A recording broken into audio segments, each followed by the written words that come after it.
Hi everyone. सो आज हम next topic करने जा रहे हैं, that is ICT skill. ICT skill employability skill का लास्ट टॉपिक है। इससे पहले मैंने अपने चैनल पे 4 जो स्किल्स हैं एम्प्लॉयबिलिटी स्किल की, वो सारी अपलोड कर दी है, जिसमें आप चेक कर सकते हो प्लेलिस्ट में जाके। एम्प्लॉयबिलिटी स्किल के जो 4 टॉपिक हैं, communication skill, green skill, self management skill and entrepreneurship skill, इसके नोट्स अपलोड हो चुके हैं। आईसीटी स्किल के मैं अपलोड कर रही हूँ आज। इसके बाद हम सब्जेक्ट स्पेसिफिकेशन स्टार्ट कर देंगे, जो कि हमारे 10th का सेकंड पार्ट है। 10th एआई का सेकंड पार्ट सीबीएसई के अकॉर्डिंगली जो सिलेबस है उसके अंदर अवेलेबल है।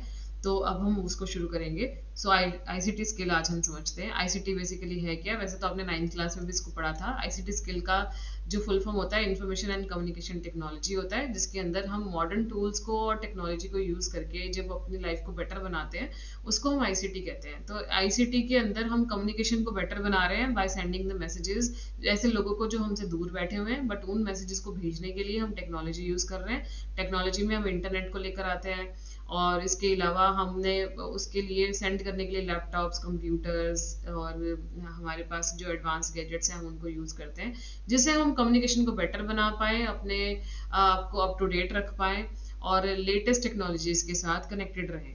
तो आईसीटी का मतलब ये है। उसके बाद है कंप्यूटर हार्डवेयर। कंप्यूटर हार्डवेयर ऐसे कंपोनेंट्स होते हैं जो हमें हेल्प करते हैं कंप्यूटर को चलाने में, और जो हार्डवेयर्स हम फिजिकली फील कर पाते हैं। कंप्यूटर के सॉफ्टवेयर्स कौन से होते हैं?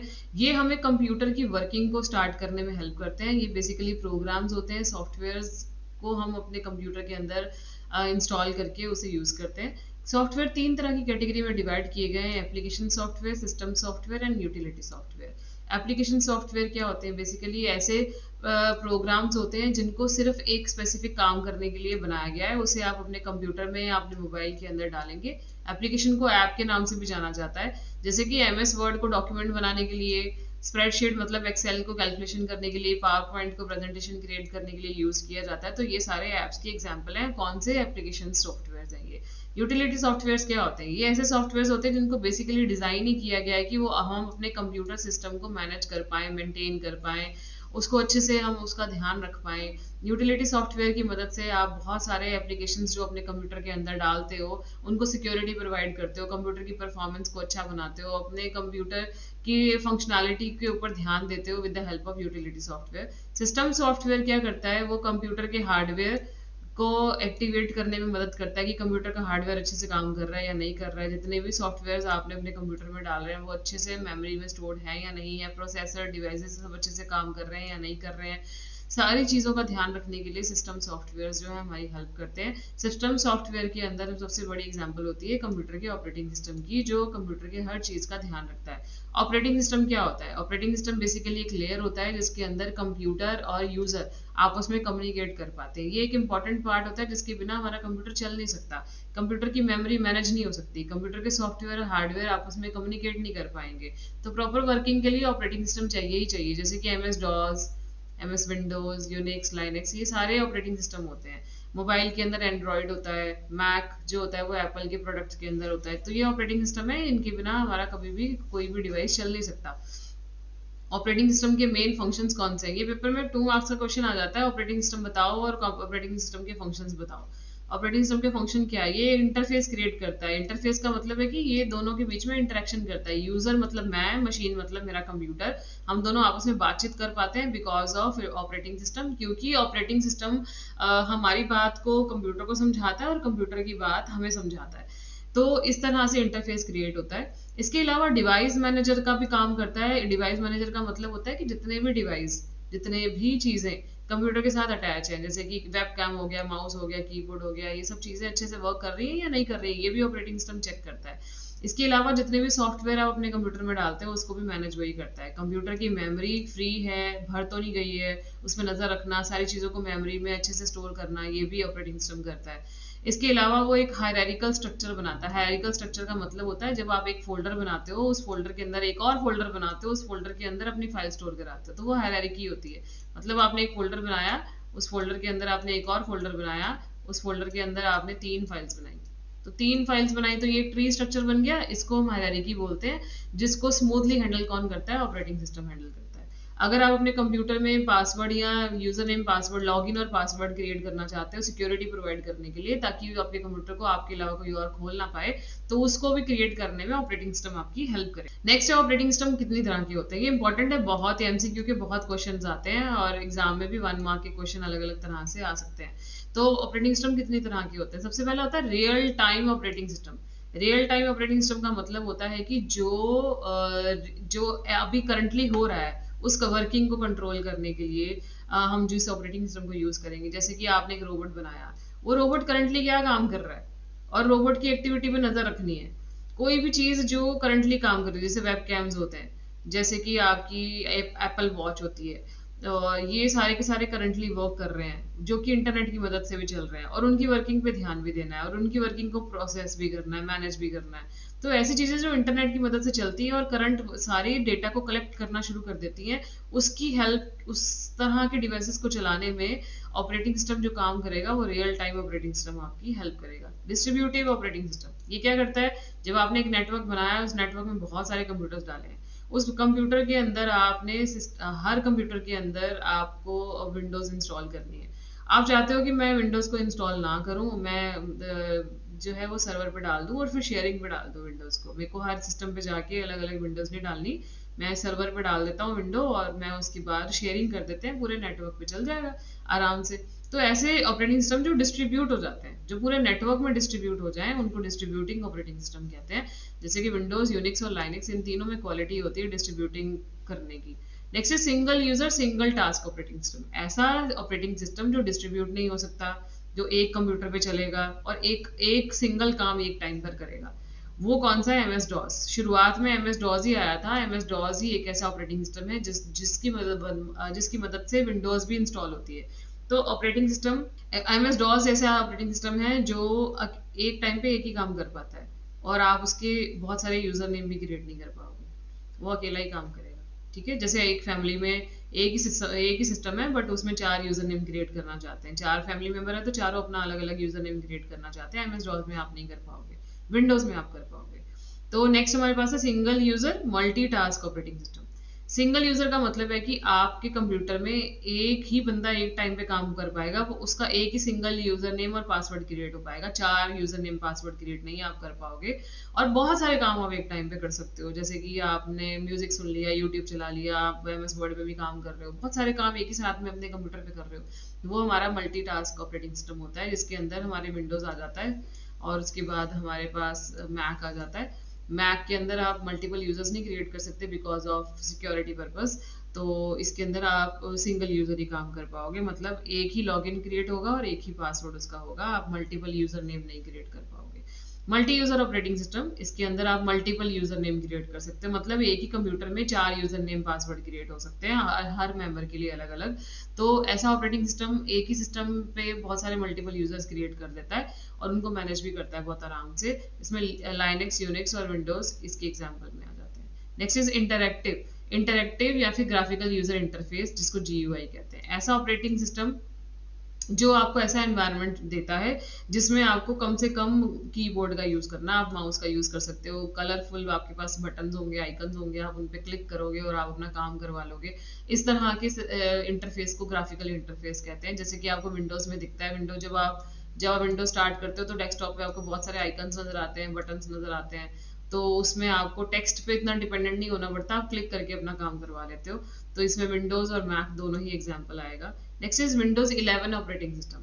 विंडोज 11 जो है वो 2021 में लॉन्च की गई थी और ये एक सिंगल यूजर ऑपरेटिंग सिस्टम है। इसके अंदर आप एक ही यूजर नेम क्रिएट कर सकते हो। आप इसको लैपटॉप या टैबलेट में कहीं पे भी चला सकते हो। जब भी आप इसको स्टार्ट करोगे तो आपका जब डेस्कटॉप आएगा तो उसकी स्क्रीन ऐसी आएगी। जो ये पीछे बैकग्राउंड नजर आ रहा है ये डेस्कटॉप बैकग्राउंड है, ये छोटे छोटे आइकन्स हैं। नीचे वाली जो बार होती है, जो सबसे नीचे वाली बार होती है उसको हम टास्क बार कहते हैं, जहाँ पे हमारे राइट साइड पे नोटिफिकेशंस आते हैं, और यहाँ पे हमारा ऑफिस बटन होता है, ये हमारा सर्च बार होता है। ठीक है, तो इसके बाद हम इसे पढ़ेंगे। सबसे पहले आइकन्स है। हम जो भी ग्राफिकल चीजें देख रहे हैं, जितनी भी चीजें हम देख रहे हैं डेस्कटॉप के ऊपर, जितने भी आइकन्स हम देख रहे हैं उनको हम आइकन्स बोलते हैं। और डिफॉल्ट हमारे पास my computer, network, MS user folder, ये सब रिसाइकल भी आता है। अभी जो हमारे पास ये विंडोज है, सबके सिस्टम पे जो होंगी वहाँ पे माई कंप्यूटर नहीं आता, अब दिस पीसी आता है। ठीक है, अब अपडेट कर दिया है इसको। तो जितनी भी चीजें आपको दिखती हैं अपने डेस्कटॉप पे वो सारे आइकन्स होते हैं, मतलब ये सारी चीजों को हम आइकन्स के नाम से ही जानेंगे। नेक्स्ट लिखा है मेन्यू। मेन्यू का मतलब है कि जब भी आप ऑपरेटिंग सिस्टम में काम करते हैं तो किसी भी काम को करने के लिए आपको सेटिंग्स को खोलना पड़ता है या फिर मेन्यूज को खोलना पड़ता है। अगर आप ऐसा मेन्यू खोलना चाहते हो तो मेन्यू खोलने के लिए आपको क्या करना है, सिर्फ स्टार्ट बटन पे क्लिक कर देना, आपका मेन्यू खुल जाएगा, जिससे आप अपनी जो भी एप्लीकेशन स्टार्ट करना चाहते हैं आप कर सकते हैं। नेक्स्ट है स्टार्ट मेन्यू। स्टार्ट मेन्यू सबको ही पता है, आप जब इस पे क्लिक करेंगे तो स्टार्ट मेन्यू पे क्लिक करने से आपके पास एक मेन्यू आएगा जहां से आप अपने सिस्टम के बाकी एप्लीकेशन को स्टार्ट कर सकते हो। किसी को सर्च करना है, कोई एप्लीकेशन को नाम से सर्च करना है तो आप यहाँ से सर्च कर सकते हो। सिस्टम शट डाउन करना है तो आप यहीं से करेंगे। जब भी आप सिस्टम को शट डाउन करेंगे या स्टार्ट करेंगे या रीस्टार्ट करेंगे तो ये ऑप्शंस आती हैं आपके पास। स्लीप ऑप्शन आती है, शट डाउन आती है, रीस्टार्ट आती है। स्लीप का मतलब क्या होता है, आप पीसी को प्रॉपरली बंद नहीं करना चाहते, आप टेम्परेली बंद करना चाहते हो, पर आप अपनी बैटरी को या पावर को बचाना चाहते हो। शट डाउन का मतलब है सारे प्रोग्राम पूरे प्रॉपर बंद होंगे और पीसी फिर दोबारा से बंद होके अब जब चाहोगे तब स्टार्ट होगा। रीस्टार्ट का मतलब अगेन वही है कि आपने सिस्टम को प्रॉपरली बंद नहीं किया, बट आप चाहते हो कि आपका सिस्टम क्विकली फिर से अपने आप को रीबूस्ट करके दोबारा से स्टार्ट हो, जो हैंग हो रहा हो वो रीबूस्ट होके स्टार्ट हो जाए। इस केस में रैम खाली हो जाती है। रैम क्या होती है, रैम एक ऐसी टेम्परेरी मेमोरी होती है जिसके अंदर हमारा पूरा डेटा स्टोर्ड रहता है। अगर हम शट डाउन करते हैं तो रैम तो खाली हो ही जाती है, बट हमारी हार्ड डिस्क भी काम करना बंद कर देती है, सारे प्रोग्राम्स भी बंद हो जाते हैं। पर रीस्टार्ट के अंदर हमारे प्रोग्राम्स बंद होते हैं, रैम खाली हो जाती है, पर हमारा सिस्टम प्रॉपरली शट डाउन नहीं होता, जिसके अंदर हमारी हार्ड डिस्क चली रही होती है, वो प्रॉपरली बंद नहीं होती। और स्लीप के अंदर हमारे प्रोग्राम्स भी बंद नहीं होते, हमारी हार्ड डिस्क भी बंद नहीं होती, हमारी रैम भी खाली नहीं होती, सिर्फ हमारी बैटरी बचती है।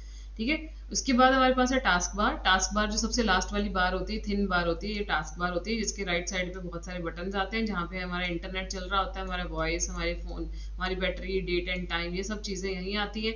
और क्विक लॉन्च के लिए हम छोटे छोटे बटन को यहाँ टास्क बार पे रखते हैं ताकि हम जल्दी से अपनी किसी भी एप्लीकेशन को स्टार्ट कर पाए, तो ये टास्क बार पे आता है। नेक्स्ट हमारे पास आता है फाइल। क्या होता है फाइल? एक ऐसी चीज है जिसके अंदर हम अपने डेटा को स्टोर करते हैं। फाइल जब हमारी बनती है तो फाइल का नाम दिया जाता है, तो फाइल के एक्सटेंशन से हमें पता चलता है कि ये फाइल किस कैटेगरी में आती है। तो जैसे अगर आप देखेंगे इस फाइल के पीछे .jpg लगा है, इट मीन्स ये एक पिक्चर फाइल है। इसके नीचे पीछे .docx लगा है, इसका मतलब ये डॉक्यूमेंट फाइल है। इसके पीछे XLS लगा है, इसका मतलब कि ये एक एक्सेल की फाइल है। तो फाइल का नाम आगे आता है लेफ्ट साइड पे और डॉट के बाद हमारी एक्सटेंशन आती है। एक्सटेंशन से पता चलता है कि फाइल का टाइप किस तरह का है।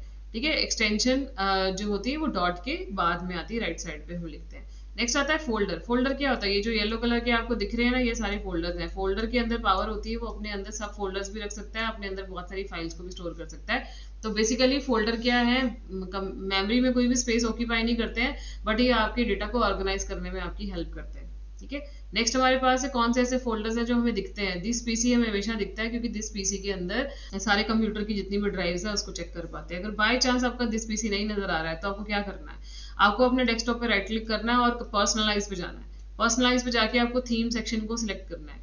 थीम सेक्शन को सिलेक्ट करने के बाद आपको डेस्कटॉप आइकन के ऊपर क्लिक कर देना है। आपके पास एक विंडोज आएगी जहाँ पे डेस्कटॉप आइकन की बहुत सारी सेटिंग्स होंगी। वहां पे जाके आप जिस भी आइकन को देखना चाहते हो उस आइकन को आप क्लिक कर दोगे और ओके करके बाहर आ जाओगे, तो आपका दिस पीसी अगर नहीं नजर आ रहा होगा तो आपको दिखना शुरू हो जाएगा। नेक्स्ट है creating and managing the files and folders. अगर आपको अपनी फाइल्स और फोल्डर को मैनेज करना है तो आपको नया फोल्डर तो बनाना ही पड़ेगा। तो अपना नया फोल्डर आप कभी भी कहीं भी बना सकते हो। पहला मेथड ये है कि आपको अपने फोल्डर को क्रिएट करने के लिए आपको अपने डेस्कटॉप पे राइट क्लिक करना है। डेस्कटॉप पे राइट क्लिक करके आपके पास एक मेन्यू खुलेगा। ठीक है, जैसे कि ये मेन्यू हमें यहाँ पे दिखाई दे रहा है। मेन्यू के अंदर एक ऑप्शन आएगी न्यू ऑप्शन। न्यू के अंदर जाके आप किसको क्लिक करेंगे, फोल्डर ऑप्शन को क्लिक करेंगे। वहां पे जाके आप सूटेबल नाम दे देंगे अपने फाइल का या अपने फोल्डर के टॉपिक का, अपना जो भी नाम देना चाहो वो आप दे देंगे। तो यहाँ पे आपका फोल्डर क्रिएट हो जाएगा। तो फोल्डर को क्रिएट करने का ये पहला मेथड है। आपको डेस्कटॉप पे राइट क्लिक करके न्यू पे जाना है, न्यू पे जाके फोल्डर पे जाना है। सेकंड ऑप्शन क्या है कि अगर आप फाइल एक्सप्लोरर खोलना चाहते हो, फाइल एक्सप्लोरर खोलने की शॉर्टकट की होती है Win+E। विन का मतलब होता है विंडो बटन। विंडो बटन को प्रेस करके साथ में ई अगर आप प्रेस कर देंगे तो आपके पास फाइल एक्सप्लोरर विंडो खुल जाएगी। उसके अंदर जाके अगर आप अपने फोल्डर को क्रिएट करना चाहते हैं तो वहाँ पे एक न्यू बटन आता है ऊपर टूल बार के अंदर, वहाँ पे आप क्लिक करके अपने फोल्डर को क्रिएट कर सकते हैं। वहाँ पे भी अपना कोई भी सूटेबल नाम आप दे पाएंगे। नेक्स्ट थर्ड मेथड होता है शॉर्टकट की प्रेस करो। जहाँ पे भी फोल्डर क्रिएट करना है वहाँ पे शॉर्टकट की प्रेस कर दो, वहीं पे आपका फोल्डर क्रिएट हो जाएगा। नेक्स्ट अगर आपको कोई फाइल क्रिएट करनी है तो आप फाइल भी इसी तरह से इसी मेथड से क्रिएट कर सकते हो। अगर आपको कोई भी फाइल क्रिएट करनी है तो फाइल क्रिएट करने के लिए आपको न्यू बटन पे जाना पड़ेगा। न्यू बटन पे जाके आपने किसी भी फाइल को क्रिएट करना है। मैं आपको बताती हूँ आपको किस तरह से करना है। जैसे कि ये आपका डेस्कटॉप है, इस डेस्कटॉप पे अगर आपने राइट क्लिक करी, राइट क्लिक करके यहाँ पे आपके पास न्यू ऑप्शन आती है। न्यू ऑप्शन पे देखो आपके पास फोल्डर आता है। आप फोल्डर बनाने के लिए यहाँ पे फोल्डर पे क्लिक करेंगे। नीचे आपके पास ऑप्शन आ रही है कि आपको डेटाबेस की फाइल बनानी है, बिटमैप इमेज बनानी है, आपको कोई सी भी फाइल बनानी है, वो सारी ऑप्शन यहाँ पे आ रही है। तो आप यहाँ से ऑप्शन सेलेक्ट करके अपनी फाइल बना सकते हैं। इसी तरह से ही वो कह रहे हैं कि अगर आपने विंडो बटन और ई प्रेस किया, तो विंडो बटन ई प्रेस करने से आपके पास देखो फाइल एक्सप्लोरर खुल जाता है। फाइल एक्सप्लोरर खुला, मैं इसको थोड़ा सा, ये देखो फाइल एक्सप्लोरर खुला। फाइल एक्सप्लोरर खुलने के बाद आपके पास यहाँ पे एक न्यू फोल्डर आ रहा है ऑप्शन, देख रहे हो, ये न्यू फोल्डर ऑप्शन आ रहा है। अब ये न्यू फोल्डर ऑप्शन कब आएगा? अभी ग्रे कलर में है। अभी एक्टिवेट कब होगा? जब आप किसी भी ड्राइव के अंदर जाएंगे। जब आप किसी ड्राइव के अंदर जाएंगे तभी ये ऑप्शन एक्टिवेट हो जाएगी। फॉर एग्जाम्पल मेरे को एफ ड्राइव के अंदर न्यू फोल्डर बनाना, देखो अब ये थोड़ा सा एक्टिवेट हो गया। अब आप इस पर क्लिक करेंगे तो क्लिक करने से आपके पास ये नया फोल्डर क्रिएट हो जाएगा। ये देखो नया फोल्डर क्रिएट हुआ। इसी तरह से अगर आपको न्यू क्या बनाना है, न्यू आइटम बनानी है। क्या न्यू आइटम बनानी है? यहाँ पे देखो फोल्डर बना सकते हैं, कोई भी फाइल बना सकते हैं, पाइथन की फाइल बना सकते हैं, टेक्स्ट फाइल बना सकते हैं, कोई भी फाइल बना सकते हैं। अगर आप यहाँ पे क्लिक करेंगे तो आपकी फाइल बन जाएगी। तो आई थिंक आपको ये क्लियर हो गया होगा। नेक्स्ट हम चलते हैं use the universal method. Universal method ये है कि अगर आपको ये वाला मेथड आपको समझ में नहीं आया जो मैंने अभी बताया, तो आप क्या कर सकते हैं, आप डेस्कटॉप पे जाइए, डेस्कटॉप पे जाके राइट क्लिक कीजिए, राइट क्लिक करके न्यू कीजिए, न्यू करके आप MS वर्ड की फाइल यहाँ पे बना सकते हैं। Next is rename. कैसे करना है फाइल को? रीनेम करना तो बहुत आसान है। जो भी फाइल है फोल्डर आप बनाएंगे, उस फाइल को आप रीनेम आसानी से कर सकते हैं। रीनेम करने के लिए आपको उस फाइल के ऊपर राइट क्लिक करना है और रीनेम आप कर पाएंगे। जैसे मैं आपको यहाँ बताती हूँ। जैसे आपको ये, आपने देखा मैंने ये फोल्डर बनाया, ठीक है। अब इस फोल्डर को आपको रीनेम करना है, इसका नाम न्यू फोल्डर आ रहा है। मैं इस पर राइट क्लिक करूंगी, राइट क्लिक करके मेरे पास ऑप्शन आ रही है रीनेम की। मैं यहाँ से रीनेम कर सकती हूँ, यहाँ से मैं डिलीट कर सकती हूँ, यहाँ से मैं इसे कट कर सकती हूँ। कट करके मैं इसको यहाँ से उठा के दूसरी लोकेशन पे लेके जाऊंगी, ठीक है। तो यहाँ से हम इस तरह से ये काम कर सकते हैं। नेक्स्ट हम यहाँ पे इन्होंने नेक्स्ट यही बताया कि डिलीट कैसे करनी है फाइल, वो जो कि मैंने आपको भी बता ही दिया। नेक्स्ट इज सेव कैसे करनी है फाइल। आई थिंक आपको सबको पता है फाइल को सेव कैसे करना है। फाइल पे जाके सेव एज करना होता है। रीस्टोर कैसे करनी है फाइल, हमेशा रीस्टोर रिसाइकल बिन पे जाके करते हैं। अगर आपने कोई भी फाइल डिलीट कर दी है गलती से, आप रिसाइकल बिन में जाओ, अपनी फाइल और फोल्डर जिसको आप रीस्टोर करना चाहते हो उसको रीस्टोर करने के लिए उसके ऊपर राइट क्लिक करो और रीस्टोर बटन पे क्लिक कर दो। आपकी फाइल वापस से चली जाएगी, अपने ओरिजिनल लोकेशन पे वापस चली जाएगी। नेक्स्ट हमारे पास है कि हम अपने कंप्यूटर का टेक केयर कैसे कर सकते हैं। आप अपने कंप्यूटर को कैसे मेंटेन करके रखोगे। किसी भी इलेक्ट्रॉनिक डिवाइस को, या चाहे वो कंप्यूटर है चाहे वो मोबाइल है, उसको अच्छे से आपने वर्क करवाना है तो उसका टेक केयर करना बहुत ज़रूरी है। जैसे हम अपनी खुद की टेक केयर करते हैं, वैसे मशीन का भी टेक केयर करना बहुत ज़रूरी है, क्योंकि सारे डिवाइसेस बहुत ज़्यादा एक्सपेंसिव होते हैं। तो उनका रेगुलर टेक केयर करना बहुत ज़रूरी है, ताकि वो लंबे समय तक आपका काम करें और आपका पैसा बचाएं। तो बेसिक क्लीनिंग क्या होती है? बेसिक क्लीनिंग करने के लिए आपको क्या करना है, आपने जैसे कि आपके पास आपका कीबोर्ड है, तो आपको कीबोर्ड के पास बैठ के कुछ खाना पीना नहीं है, नहीं तो छोटे छोटे फूड पार्टिकल्स उसकी कीज के अंदर चले जाते हैं, डस्ट पार्टिकल चले जाते हैं। तो उसको क्लीन करने के लिए आपको सॉफ्ट ब्रश लेना है या सॉफ्ट एक क्लीन कपड़ा लेना है, जिससे आप अपने कीबोर्ड को क्लीन कर सकते हो। स्क्रीन को क्लीन करने के लिए भी आपको सॉफ्ट क्लॉथ के साथ उसको वाइप करना है। आपको फूड आइटम्स या ड्रिंक या कोई भी लिक्विड को कभी भी अपने कंप्यूटर या लैपटॉप के पास नहीं रखना, इलेक्ट्रॉनिक डिवाइसेस के पास नहीं रखना। अगर वो स्पिल कर गए तो सारा डिवाइस ही खराब हो जाएगा। आपने अपने डिवाइसेस को बहुत केयरफुली हैंडल करना है। आपको अपने कंप्यूटर लैपटॉप को, जब आप कंप्यूटर को लैपटॉप को यूज़ करते हैं, तो आपने उसको अपनी लैप में नहीं रखना, क्योंकि कंप्यूटर लैपटॉप जो है वो हीट अप हो जाता है। तो बेटर है कि आप उसको किसी डेस्क पे, किसी टेबल पे रखें, ताकि आप उस डिवाइस को ख़राब कर होने में जो है वो बचा सके, उसको ख़राब ना होगा, वो जल्दी जल्दी से ख़राब नहीं होगा। वो मोबाइल के कवर्स रखो, लैपटॉप के कवर्स रखो, जिससे आपके डिवाइस की लाइफ जो है वो इंक्रीज हो जाए। Keep the computer cool. Laptop या कंप्यूटर को कूल रखने के लिए, ओवर हीट करने से बचाने के लिए आपको ध्यान रखना पड़ेगा कि लैपटॉप को ज़्यादा चार्ज ना कर दो, और उसका फ़ैन जो है वो प्रॉपरली वर्क कर रहा है या नहीं कर रहा है, उसका ध्यान रखो। आप डायरेक्ट सन के इससे एक्सपोज करके अपने डिवाइस को ना यूज़ करो, क्योंकि सन में ऑलरेडी हीट होती है, तो आप अपने लैपटॉप को अगर हीट में ले जाओगे तो वो बर्स्ट भी हो सकता है। नेक्स्ट हमारे पास है डोंट ओवरचार्ज द बैटरी। किसी भी डिवाइस, इलेक्ट्रॉनिक डिवाइस की बैटरी को ओवरचार्ज नहीं करना, 100% तक नहीं लेके जाना है उसको, और नहीं तो वो ओवरचार्ज होने के बाद भी हीट हो जाती है। Always plug in the device carefully. कभी कभी ऐसा होता है कि हम लैपटॉप स्टार्ट करते हैं, कंप्यूटर स्टार्ट करते हैं, बट हमने अपने वायर को अच्छे से नहीं डाला होता है, जिसकी वजह से भी हमारा सिस्टम स्टार्ट नहीं होता और हमें ये लगता है कि ये कंप्यूटर खराब हो गया या लैपटॉप खराब हो गया, बट आपको केयरफुली उन चीज़ों को डालना है। Do not run too many programs at a time. कभी कभी कंप्यूटर हैंग हो जाता है, कंप्यूटर प्रॉपर्ली वर्क नहीं करेगा, स्लो डाउन हो जाएगा, क्रैश हो जाएगा, इसलिए बहुत सारे प्रोग्राम्स एक साथ मत चलाओ, जिन जिनकी मेन जरूरत है उनको आप चलाओ। प्रिपेयर अ मेंटेनेंस स्केड्यूल, मतलब आपने अपने डिवाइसेस को क्लीन करने के लिए एक स्केड्यूल मेंटेन करना है कि किस तरह से आप अपने डिवाइसेस को अच्छे से मेंटेन कर सकते हो। आप उनको डेली बेसिस पे कर सकते हो क्लीन, वीकली बेसिस पे कर सकते हो, मंथली बेसिस पे कर सकते हो। अगर क्लीन करना है रोज आपको, तो अपने ईमेल बॉक्स को, ईमेल अटैचमेंट को रोज क्लीन करना चाहिए। वीकली बेसिस पे आपको अपने कीबोर्ड, मॉनिटर, सीपीयू को करना चाहिए क्लीन, और अपने एक्सटर्नल डिवाइस पे अपने कंप्यूटर या लैपटॉप से बैकअप लेना चाहिए। मंथली के लिए आप क्या करेंगे, अपने कंप्यूटर के अंदर जितनी भी फोटोग्राफ आपने ट्रांसफर करी हैं वो आपको डिलीट करनी चाहिए, जो नहीं चाहिए चीज़ें। फोल्डर्स और एल्बम को ऑर्गेनाइज करो, डाउनलोड सेक्शन को खाली करो हर महीने, और अनयूजुअल जो हमारे प्रोग्राम्स हैं जिन्हें हम यूज़ नहीं कर रहे हैं उसको हटा दो। डिस्क क्लीनर सॉफ्टवेयर का यूज़ करो, और फुल सिस्टम जो वायरस स्कैन है वो भी आप हर मंथ करो। एनुअली क्या करना है, एनुअली करने के लिए आपको अपनी कॉन्टैक्ट लिस्ट या सोशल मीडिया की जो अकाउंट्स हैं उनकी कॉन्टैक्ट लिस्ट को अपडेट करना चाहिए। जो चीज़ नहीं, जो लोग नहीं है कॉन्टैक्ट में, आप उन्हें हटा सकते हो, या फिर आप चेक कर सकते हो कि लिस्ट में अगर कोई चीज़ें नहीं ऐड हुई हैं वो सही है या नहीं। और ईमेल की लिस्ट को भी इसी तरह से ही आपको क्लीन करना चाहिए। ऑपरेटिंग सिस्टम अपडेट कर सकते हो आप, 6 मंथ 1 ईयर में नया ऑपरेटिंग सिस्टम आ जाता है, तो वैसे ही आपको अपडेट करना चाहिए अपनी विंडोज़ को। एंटीवायरस अगर एक्सपायर हो गए तो उनको रिन्यू कराओ, अपडेट कराओ। Next is scanning and cleaning the virus. हम अपने कंप्यूटर को स्कैन करते रहेंगे तो हम एंटीवायरस की मदद लेंगे और वायरस के अटैक से बचेंगे, हमारा कंप्यूटर की लाइफ जो है वो लॉन्ग हो जाएगी। Removing the spam from your computer.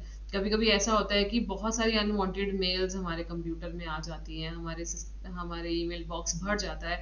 हमको रेगुलर बेसिस पे उनको डिलीट करना चाहिए, ताकि स्पैम मेल्स पे कभी हम गलती से क्लिक ना कर दें या फिर वो एंटर होके हमारे किसी कंप्यूटर या सॉफ्टवेयर को नुकसान ना पहुंचाए, तो उसे डिलीट करते रहना चाहिए। Next is removing the temporary files and folders from your computer. क्योंकि हम इंटरनेट बहुत ज़्यादा यूज़ करते हैं, जिसकी वजह से टेम्प फाइल्स हमारे कंप्यूटर में आ जाती है। अननेसेसरी फाइल्स होती है जो हार्ड डिस्क पे जाके अपनी स्पेस ऑक्यूपाई करती है और हमारे कंप्यूटर को स्लो डाउन बनाती है, हमें उसे रिमूव करते रहना चाहिए। उसको रिमूव करने के लिए आपको क्या करना है, रन डायलॉग बॉक्स पे जाना है। आप विंडो पे जाके रन लिखेंगे तो आपका रन डायलॉग बॉक्स खुल जाएगा। रन डायलॉग बॉक्स खुलने के बाद आपके पास ये एक चीज़ है, परसेंटेज टेम्प परसेंटेज, ये आपको लिखना है। जब आप इस तरह से लिखेंगे तो आपके पास सारे टेम्प फोल्डर्स आ जाएंगे। टेम्प फोल्डर्स को आप कंट्रोल ए प्रेस करके शिफ्ट डेल करेंगे तो परमानेंटली ये डिलीट हो जाएंगे। तो कंट्रोल ए से आप सिलेक्ट करो, डिलीट की से आप डिलीट कर दो। डिलीट करोगे तो वो रिसाइकल बिन में चले जाएंगे, शिफ्ट डेल करोगे तो आपका परमानेंटली जो है ये डिलीट हो जाएंगी सारी की सारी फाइल जो अननेसेसरी हैं। तो इनको आपको सोच समझ के करना है। कभी कभी हम कोई सॉफ्टवेयर जब इंस्टॉल करते हैं तो वो भी टेम्प फाइल्स कन्वर्ट करके यहाँ पे आ जाती है। तो कभी आपको ऐसा नोटिफिकेशन आए कि can not delete this file because it's an important file, या फिर कुछ ऐसा मैसेज आए, तो वहाँ पे इग्नोर करके आगे चल सकते हो आप। ठीक है, तो ये हमारे थे आईसीटी के नोट्स। कम्युनिकेशन स्किल, यहाँ पे communication skill, self management skill, entrepreneurship skill, green skill और आईसीटी स्किल, ये सारा का सारा हमारा कंप्लीट हो चुका है। नेक्स्ट वीडियो में हम सब्जेक्ट स्पेसिफिकेशन को स्टार्ट करेंगे, और इसी तरह से हमारी एम्प्लॉयबिलिटी स्किल होती है ख़त्म। आपको अगर मेरे ये वीडियोस अच्छी लगी हैं तो आप मुझे ज़रूर बताना कमेंट बॉक्स में। इनके क्वेश्चन आंसर चाहिए या फिर आपको किसी भी तरह का स्टडी मटेरियल चाहिए तो उसके लिए भी आप कमेंट बॉक्स में मेंशन कर सकते हो। So see you in the next video, bye bye.